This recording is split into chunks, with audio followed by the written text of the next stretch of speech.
নমস্কার। প্রাণারামের মাধ্যমে সম্প্রচারিত ভারত কথার গ্রন্থি মোচনের ৩০১তম পর্বে আপনাদের সবাইকে জানাই সাদর সম্ভাষণ। মহামতি অনন্তলালের পরম অনুগ্রহে আমরা শুনে চলেছি এই ভারত কথা।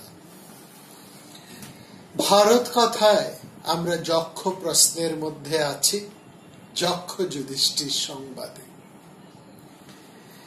যক্ষ এই পর্যায়ে, এই বর্গে মোট 4টি প্রশ্ন করেছিলেন।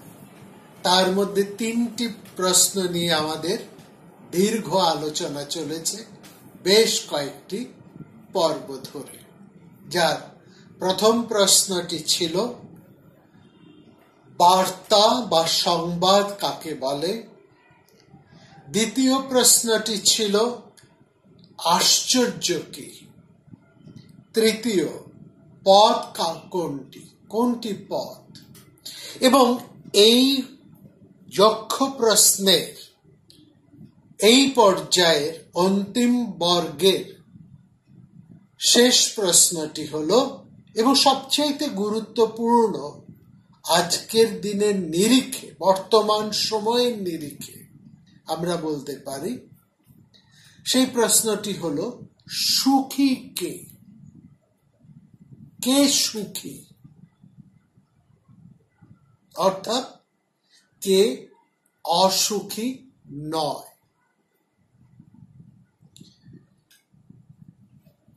যক্ষ এর সঙ্গেও একটু যেন যোগ করে দিতে চাইছেন কে ভালো আছেন।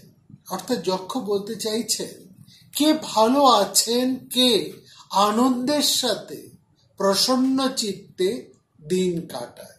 কশ্চ মোদতে, মোদতে মানে কে আমোদে আছে, অর্থাৎ সারাটা দিন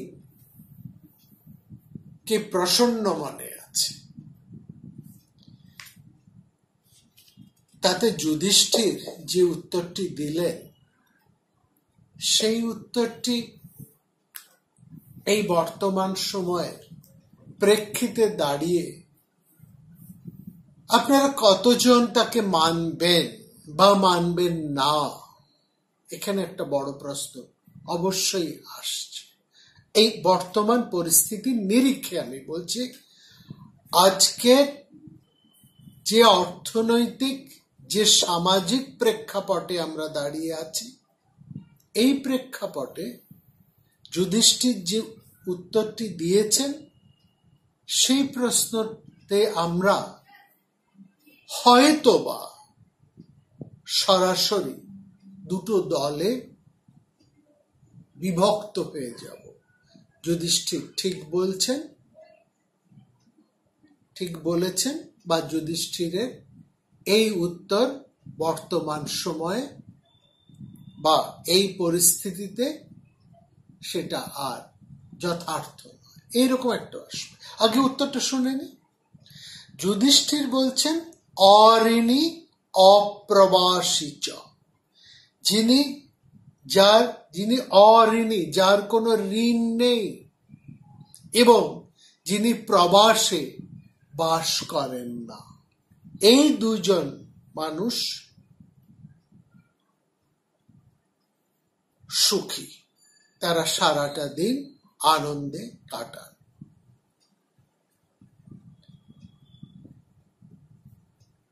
এবার অঋণী বলতে আমি এমন কোনো মানুষকে ধরব না, বা এমন কোনো মানুষের কথা বলবো না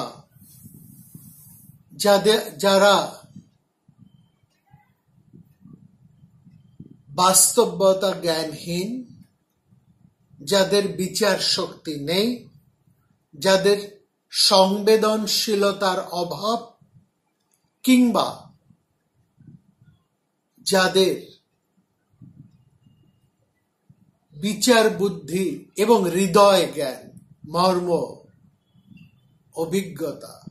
মর্মবিজ্ঞ নন, এমন কথা আমি তাদের বলব না। এই সময়ে দাঁড়িয়ে এই ক্রেডিট কার্ড, লোন, নানা ধরনের loan, home loan, car loan, educational loan, medical loan, treatment, marriage loan, প্রত্যেক দিন চালাবার জন্য লোন, গোল্ড লোন, কত রকমের ঋণের হাতছানি মানুষের সামনে। একটা সময় ছিল, আজ থেকে অন্তত 20-25 বছর আগে লোন, ঋণ পাওয়াটা এত সুলভ ছিল না।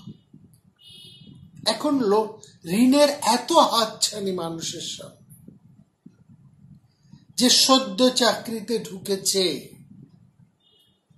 যেদিন সে চাকরিতে ঢুকেছে সেই দিনই সে 3টি জিনিসের স্বপ্ন পূরণ করতে পারে: একটি গাড়ি, একটি বাড়ি, এবং যা কিছু ভোগ্যপণ্য তার ইচ্ছে মতো কেনার স্বপ্ন সে পূরণ করতে পারে।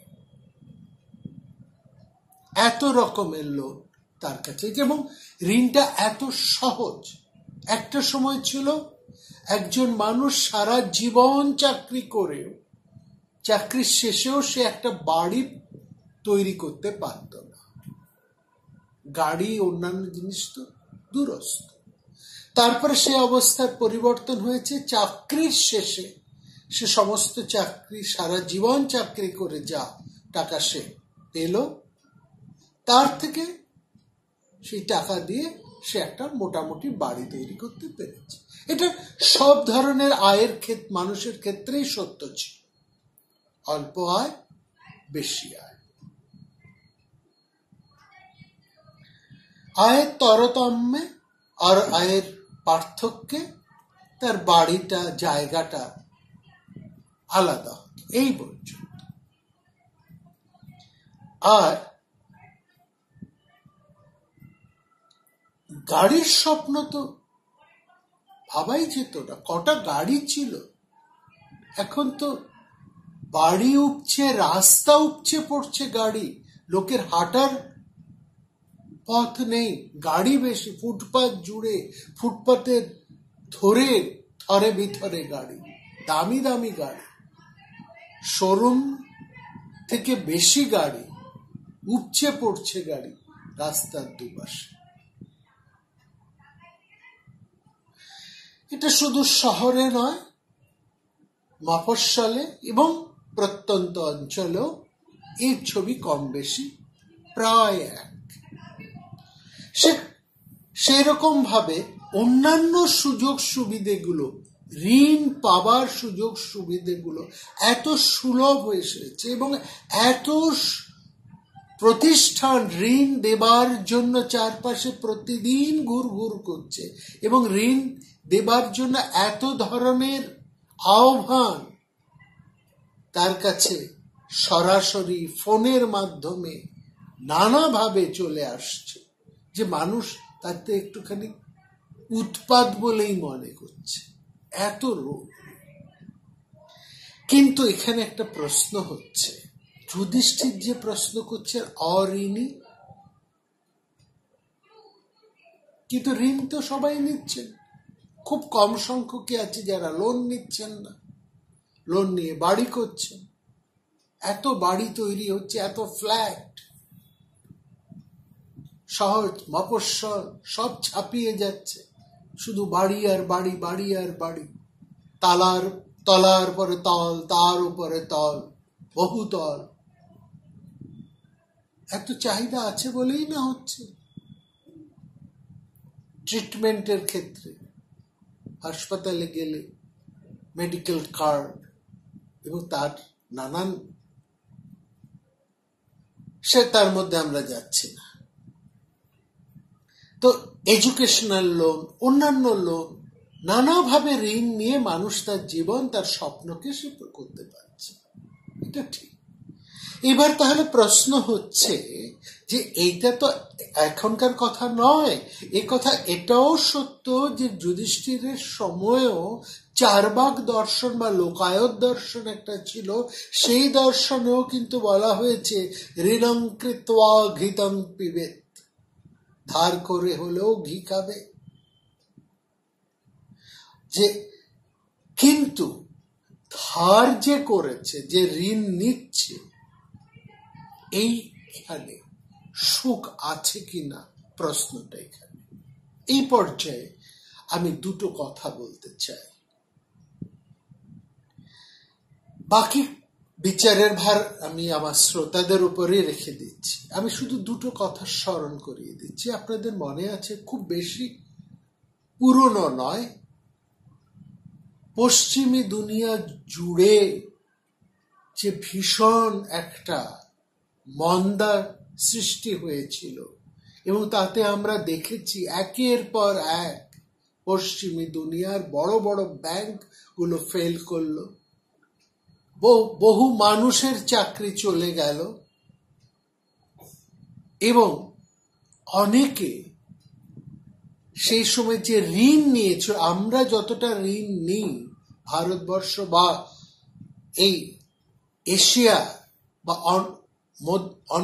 স্বল্প উন্নত বা অনুন্নত দেশগুলো, তার তুলনায় ওই ধরনের পশ্চিমী উন্নত, অতি উন্নত দেশেরা কিন্তু ঋণের এই ক্রেডিটের ব্যবস্থা তাদের কাছে অনেক উন্নত, এবং তাদের জীবনটার বেশিরভাগই এই ঋণের ধারার মধ্যে দিয়ে বহমান।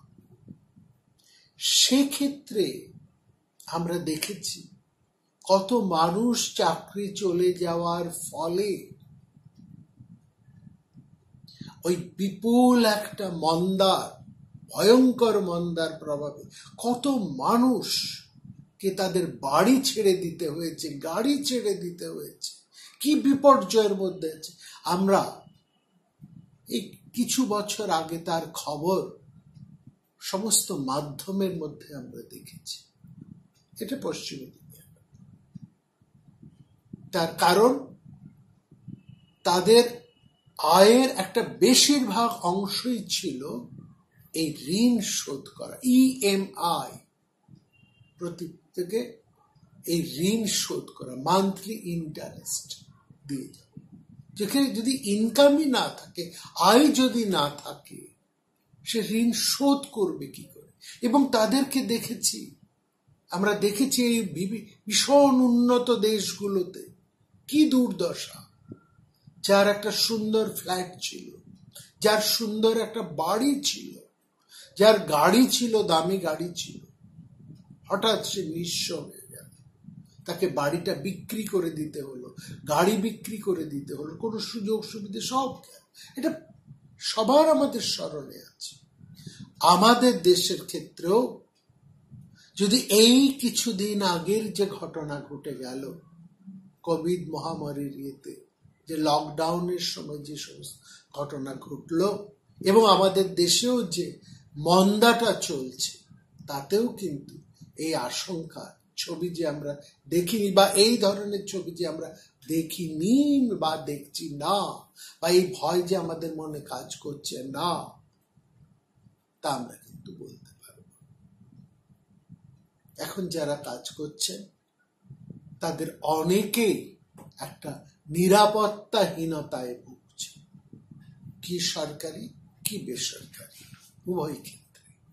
চাকরির নিরাপত্তাহীনতা, ব্যবসার নিরাপত্তাহীনতা, একটা জীবনযাত্রার মধ্যে কোথাও যেন একটা নিরাপত্তাহীনতার আশঙ্কা আমরা পাচ্ছি। উত্তর আপনাদের কাছে। আমি কয়েকটা বিশেষ, আমি পরিসংখ্যানের তত্ত্বে বা তথ্যে যাচ্ছি না, কারণ এই আলোচনা এমনিতেই দার্শনিক আলোচনা অনেক দীর্ঘ হয়েছে, অনেক শক্ত শক্ত আলোচনা আমরা করেছি ভারতীয় বিভিন্ন দর্শনের আলোচনা, এবং এইখানে এসে বাস্তব এই আলোচনার শুধু আমি কথাগুলো একটু আপনাদেরকে স্মরণ করিয়ে দিচ্ছি। কোনো স্ট্যাটিস্টিক্যাল তথ্যের মধ্যে আমি যাচ্ছি না এই কারণে এই খবরগুলো আমাদের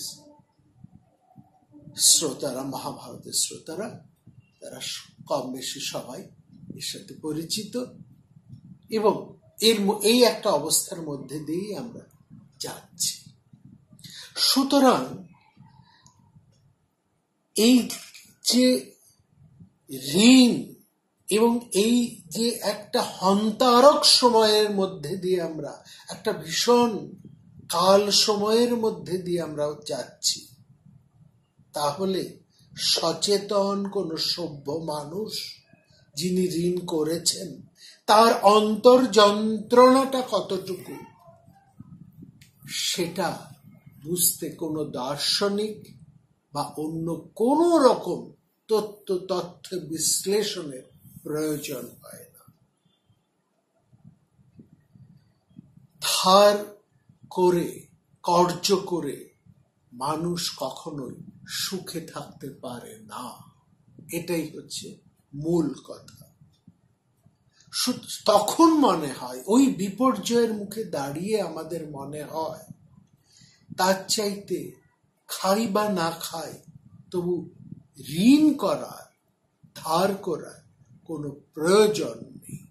যতটুকু প্রয়োজন তার মধ্যে আমার আয় অনুসারে আমাদের চলতে হবে।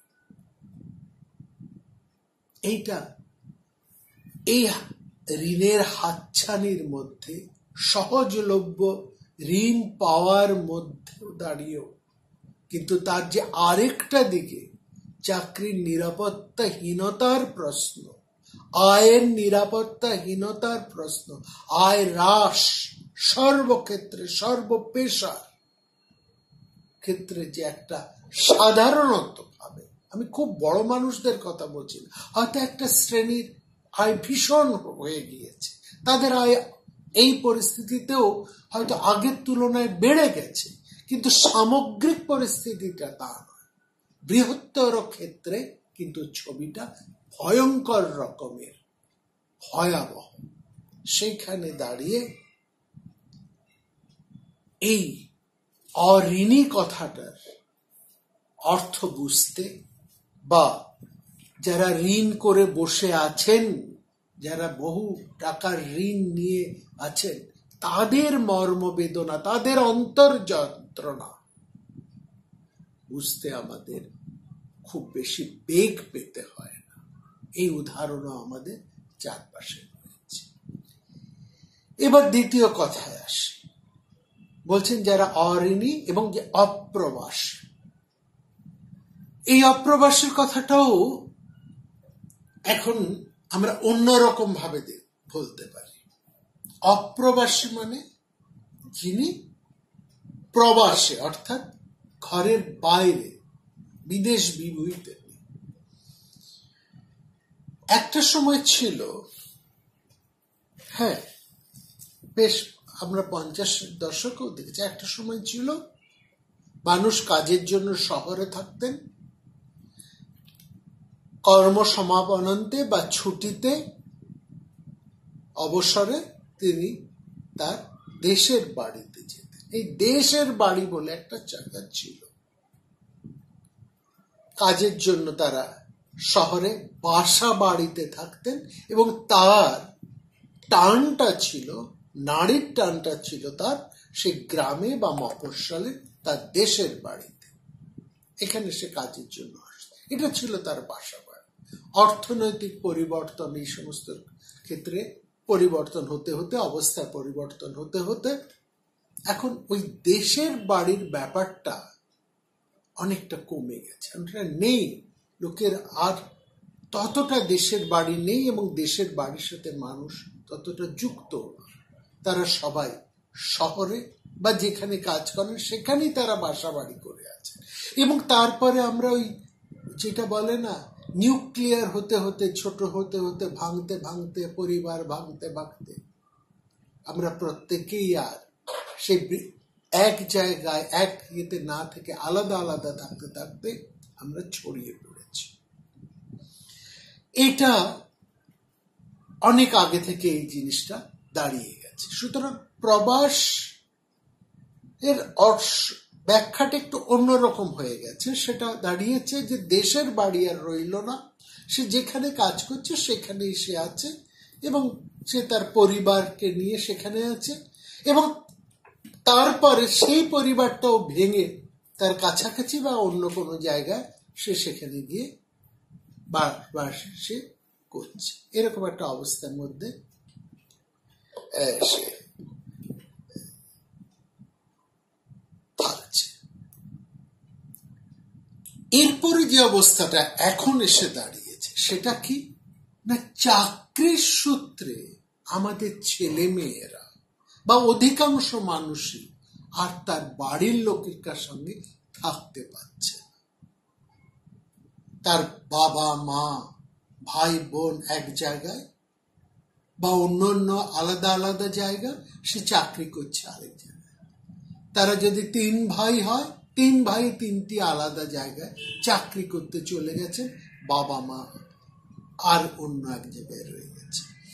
এই যে একটা পরিস্থিতির মধ্যে আমরা দাঁড়িয়ে আছি, হ্যাঁ, ছেলেমেয়েরা চাকরির কারণে, চাকরির সূত্রে দেশে থাকলেও তারা ভিন রাজ্যে আছে, অন্য কোনো ঠিকানায় তারা আছে, কিংবা বিদেশে রয়েছে, বহু দূরের পথে তারা রয়েছে, এবং তাদের সাথে এই যোগাযোগ এইভাবেই রয়েছে। সেখানে কখনো বা আমরা এমনও দেখি যে বাবা মা খুব গর্বের সঙ্গে বলছেন আমার ছেলে মেয়েরা বিদেশে অমুক জায়গায় থাকে, অমুক ইয়েতে কাজ করে।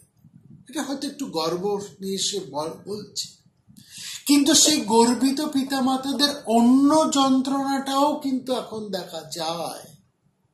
যেই ছেলে মেয়েরা একবার বাইরে চলে যায় তারা আর ফিরে আসে না, আর যদিও বা আসে তারা অতিথি হয়ে আসে, ঘরের ছেলে আর ঘরে আসে না, কিংবা যে মুহূর্তে পিতামাতার প্রয়োজন তখন তারা তাদের ছেলে মেয়েদেরকে আর কাছে পায় না।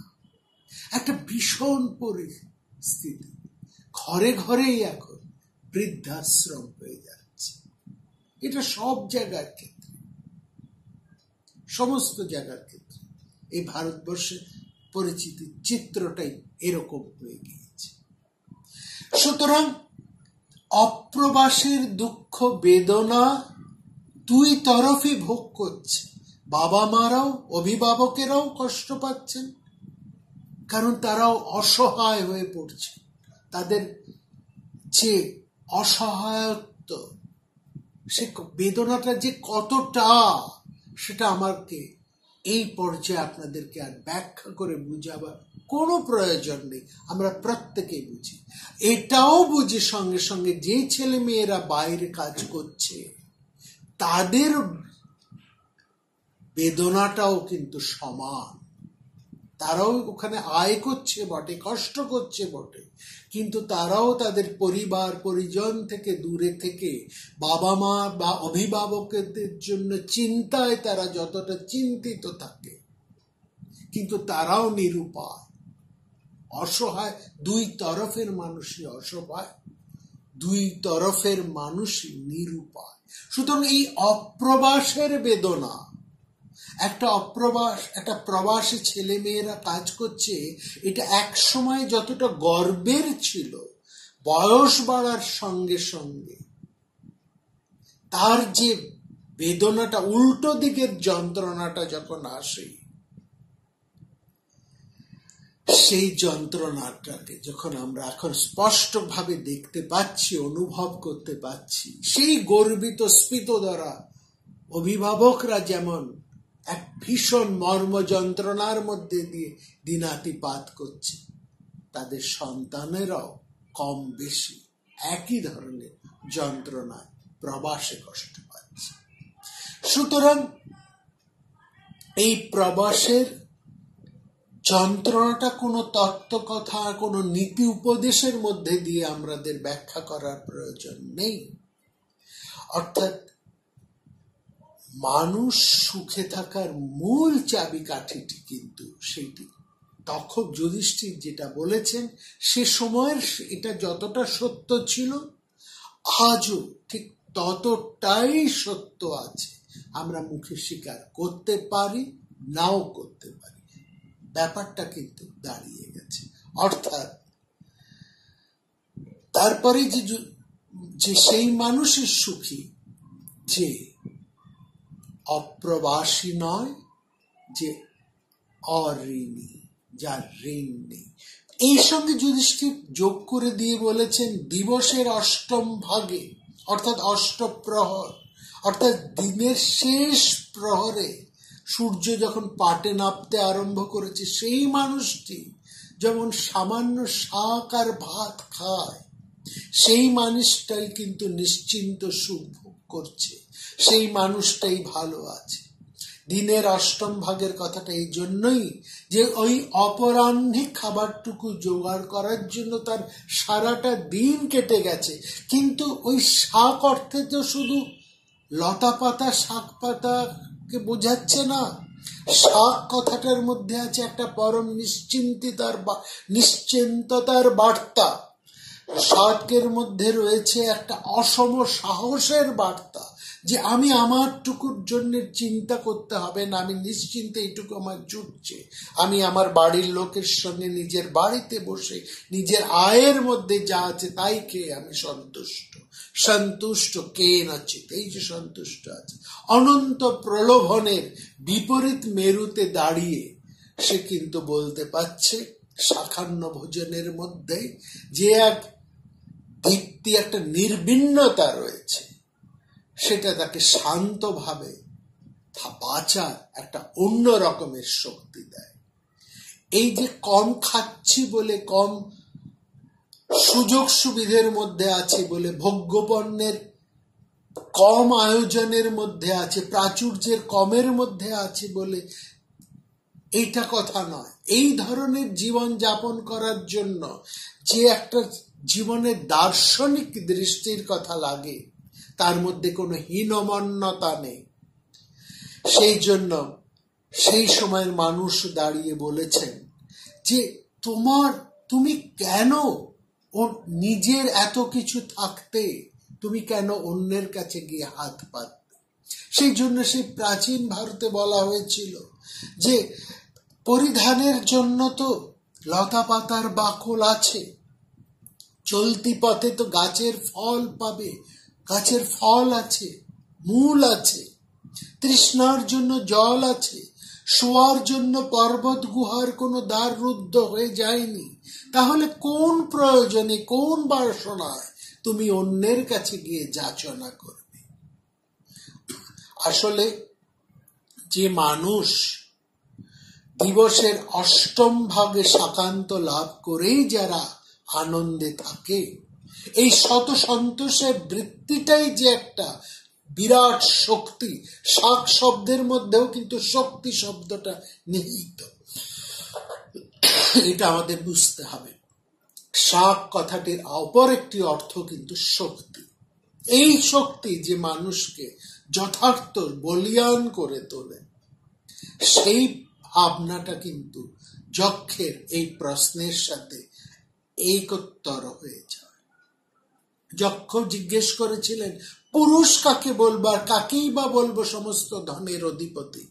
যুধিষ্ঠির বলছেন ভালো কাজ করেছেন বলে যারা শুভ কর্মের প্রশংসা, যার শুভ কর্মের প্রশংসা, ভালো কাজ করে এসেছে, সারাটা জীবন ভালোভাবে কাটিয়ে এসছে, মহৎ কর্ম করেছে, হিত কর্ম করেছে বলে যার প্রশংসা স্বর্গের দেবতাদের কানে গিয়ে পৌঁছয়, আর যতদিন সেই প্রশংসা টিকে থাকে ততদিনই তিনি পুরুষ। ইয়াবৎ সশব্দ ভবতি তাবৎ পুরুষ উচ্যতে। আর সমস্ত সম্পদের অধিপতি তিনি, যার কাছে প্রিয় অপ্রিয়, সুখ দুঃখ, জয় পরাজয়, মান অপমান সব সমান হয়ে গিয়েছে। অতীত এবং অনাগত ভবিষ্যৎ নিয়ে যার এতটুকু দুশ্চিন্তা নেই, তিনি সমস্ত ধনের অধিপতি। এই কথাটাই যেন আমরা সেই কুমার সম্ভবে শুনছি উমার মুখে, অকিঞ্চন সম্প্রভব সম্পদাম।